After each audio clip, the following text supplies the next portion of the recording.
Good morning बच्चों। आज के वीडियो में हम बात करेंगे प्रश्न नंबर 3 के 5वें प्रश्न की।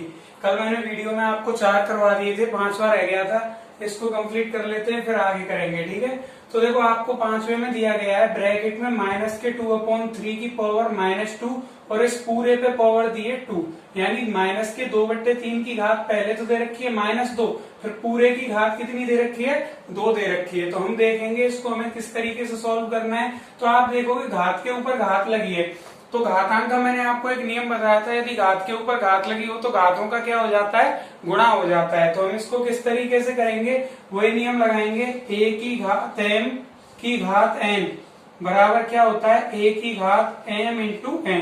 इस नियम से हम इसको करेंगे। तो आप देखोगे कि माइनस के 2/3 का माइनस के 2/3 रहेगा और घातों का क्या हो जाएगा, गुणा।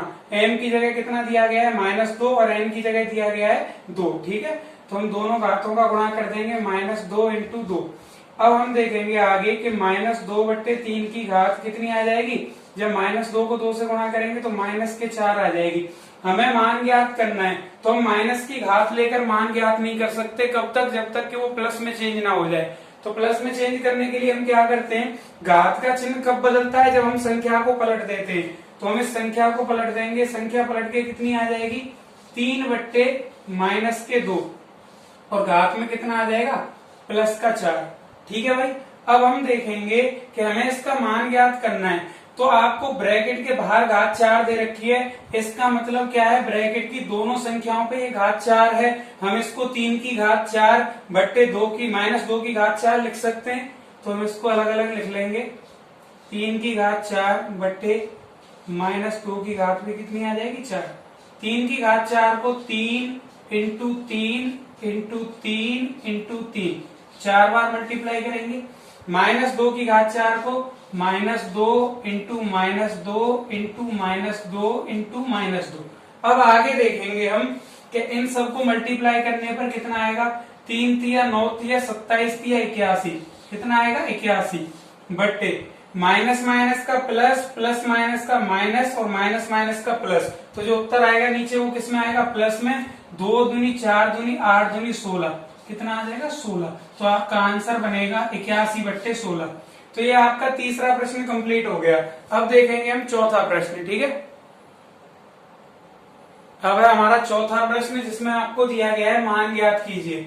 इसमें पहला दिया गया है 8 की घात -1 गुणा 5 की घात 3/2 की घात -4। ठीक है, तो हमें इसको क्या करना है, सॉल्व करना है। तो हम देखेंगे, देखो आपको अगर कोई भी ऐसी संख्या दी जाए कि जिसके हम गुणनखंड कर सकें, तो उसके हमें क्या कर लेने, गुणनखंड करके घातांक के रूप में लिख लेना है। जैसे हमें यहाँ देखो 3 संख्या दी गई है, 8, 5 और 2। तो 5 और 2 का तो हम गुणनखंड करेंगे तो वही आएंगे, पर हम 8 के गुणनखंड कर सकते हैं और इसको घातांक के रूप में लिखा जा सकता है। तो हम 8 को क्या करेंगे, घातांक के रूप में लिखेंगे। किस तरीके से, तो देखो 8 के हम क्या करेंगे, पहले फैक्टर कर लेंगे गुणनखंड। तो हम इसको लिख सकते हैं 2 गुणा 2 गुणा 2, कितना होता है 8 होता है। और घात -1 लगी है तो -1 लगा देंगे। इनटू में 5 की घात 3 दिया है, 5 की घात 3 लिख देंगे और नीचे 2 की घात -4 है तो 2 की घात -4 आ जाएगा। इतना क्लियर। अब आगे चलो, आगे देखते हैं हम कि यहाँ पे 2 का अंक 3 बार आ रहा है, तो हम इसको क्या लिख सकते हैं, 2 की घात 3 लिख सकते हैं। और इसके ऊपर घात कितनी लगी हुई है -1, तो -1 लगा देंगे। और इंटू 5 की घात कितनी दी है भाई 3 और बट्टे में दी है 2 की घात -4। अब फिर आगे देखेंगे कि घात के ऊपर घात लगी है। अभी मैंने इससे पिछले वाले में आपको बताया था नियम क्या होता है, a की घात m पे घात n लगी हो तो हम इसको क्या करते हैं, a की घात m इंटू n, यानी घातों का क्या होता है, गुणा हो जाता है। तो घातों का गुणा करेंगे तो 2 की घात कितनी आ जाएगी भाई 3 गुणा -1 और इनटू में दे रखी है 5 की घात 3 और बट्टे में आ जाएगी 2 की घात -4। अब आगे देखेंगे हम, तो देखो 2 की घात 3 इंटू -1 दे रखी है, तो 2 की घात कितनी आ जाएगी -3 आ जाएगी। जब 3 और 1 को गुणा करेंगे, माइनस का है तो माइनस आ जाएगा। ठीक है, और इनटू में दे रखा है 5 की घात 3 और नीचे दिया है 2 की घात -4। अब हम देखेंगे कि हमारा ऊपर 2 दिया गया है और नीचे भी 2 दिया गया है, तो इस नीचे वाले को भी हम कहाँ ले जाते हैं, ऊपर ले जाते हैं। तो मैंने कल आपको बताया था अगर किसी संख्या को हम अंश से हर में ले जाएं या हर से अंश में ले जाएं तो उसकी घात के चिन्ह में परिवर्तन हो जाता है। तो माइनस की जो आपकी घात है वो ऊपर जाके किसकी हो जाएगी, प्लस की। तो ऊपर आपको पहले से क्या दिया है, 2 की घात -3, ठीक है, इंटू 5 की घात 3, ये तो आपको पहले से दे रखा है, इंटू इस नीचे से 2 की घात -4 को ऊपर ले जाएंगे तो घात का चिन्ह किस में आ जाएगा, प्लस में, यानी 2 की घात +4 हो जाएगी। ठीक है, अब हम देखेंगे, हमें ये चीजें दे रखी है। अब देखो यहाँ पे आधार 2 है, आधार 2 है, आधार समान है और बीच में सबके में क्या है, गुणा का चिन्ह है, तो घातें क्या होंगी, जुड़ जाएंगी। हमारा नियम क्या होता है, a की घात m गुणा a की घात n बराबर a की घात m प्लस n। इस नियम से हम इसको करेंगे तो देखो आधार तो आपका 2 रहेगा, घातें जुड़ जाएंगी, माइनस के 3 प्लस के कितने आ जाएंगे, 4, इनटू में क्या रह गया आपका 5 की घात 3 रह गया ये वाला। ठीक है, अब देखेंगे आगे 2 की घात माइनस के 3 है और प्लस के कितने 4 है, तो 4 में से 3 जाएंगे, कितना बचेगा 1, और इंटू 5 की घात 3 कितना होता है 125, 5 इंटू 5 इंटू 5 करते हैं तो ठीक है कितना आता है 125। अब हम देखेंगे 2 की घात 1 का मतलब क्या होता है भाई, 2 होता है, और इंटू 125, और 2 इंटू 125 करेंगे तो हमारा आंसर आएगा 250। ठीक है, 250 हमारा आंसर हो जाएगा, 250। ठीक है, अब आप देखते हैं दूसरा वाला, इसका जो दूसरा दिया गया है, चौथे का दूसरा दिया गया है हमें 5 की घात -1 इंटू 2 की घात -1 और इंटू 6 की घात -1। बहुत ही सिंपल सवाल है, बस एक ही नियम लगेगा इसमें और पूरा सवाल हो जाएगा। ठीक है, तो हम देखेंगे, देखो नियम क्या होता है, अगर माइनस में घात दे रखी हो, मैंने आपको कई बार बताया है, नियम होता है a की घात अगर -m दे रखी है तो हम इसको लिख सकते हैं 1/a की घात m।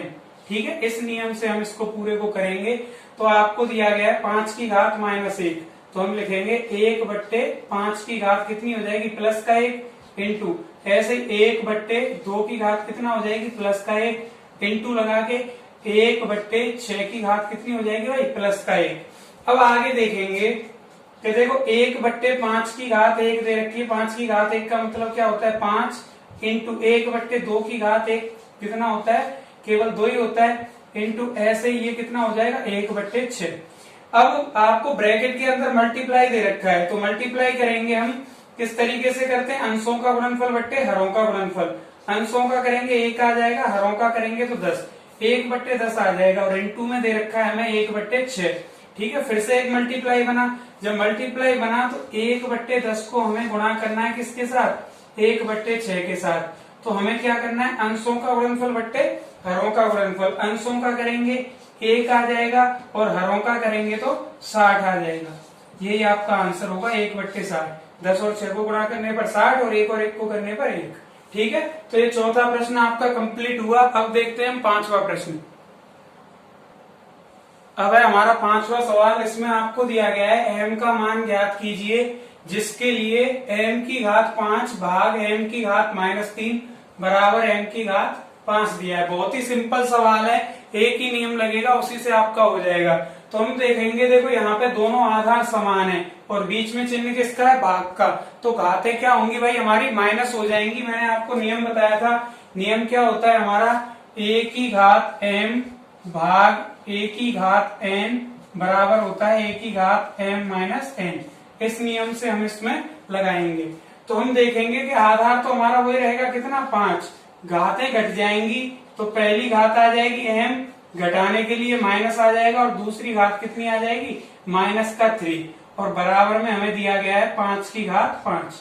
ठीक है, उसको वही रखेंगे 5 की घात 5। अब हम देखेंगे कि 5 का तो 5 रहेगा और m की जगह m आ जाएगा, माइनस इंटू माइनस क्या हो जाएगा प्लस, और 3 का 3 आ जाएगा, बराबर में 5 की घात 5 आ जाएगा। ठीक है, यहाँ तक क्लियर। अब आगे देखेंगे कि फिर से आधार समान हो गए, यहाँ भी 5 दे रखा है आधार, और बराबर के उधर भी, यानी लेफ्ट हैंड साइड में भी आपको आधार 5 है और राइट हैंड साइड में भी आधार कितना है हमारा 5 है। ठीक है, अगर आधार समान होते और बीच में क्या हुआ आपका बराबर होता है तो आपके घातांक भी क्या होते हैं, समान होते हैं या बराबर होते हैं, हम कह सकते हैं। ठीक है, समान आधार होने पर घातांक भी क्या होते हैं, बराबर होते हैं। ठीक है, जब बीच में क्या लगा हो, बराबर लगा हो। या हम इसको लिख सकते हैं दोनों पक्षों की तुलना करने पर, दोनों पक्षों की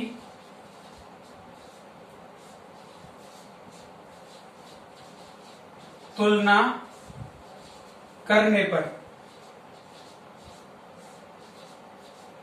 तो हम देखेंगे कि जो m+3 है वो बराबर आ जाएगा किसके, 5 के बराबर आ जाएगा। केवल घातांक को ले लेंगे, इसका घातांक ले लिया m+3 और इसका ले लिया 5, क्योंकि जब समान आधार होते हैं तो उनके घातांक भी क्या होते हैं, बराबर होते हैं। ठीक है, अब यहां से हमें m की वैल्यू निकालनी है, तो इस प्लस के 3 को उधर पक्षांतरण कर देंगे। जब पक्षांतरण करेंगे तो संख्या का चिन्ह बदलेगा। ठीक है, कोई भी संख्या का हम पक्षांतरण करते हैं तो उसमें क्या होता है, चिन्ह बदल जाता है। तो m बराबर कितना आ जाएगा भाई, 5, प्लस का 3 जब उधर जाएगा तो किसका हो जाएगा, माइनस का, और m बराबर आ जाएगा 5 में से 3 के, तो कितने बचेंगे, 2।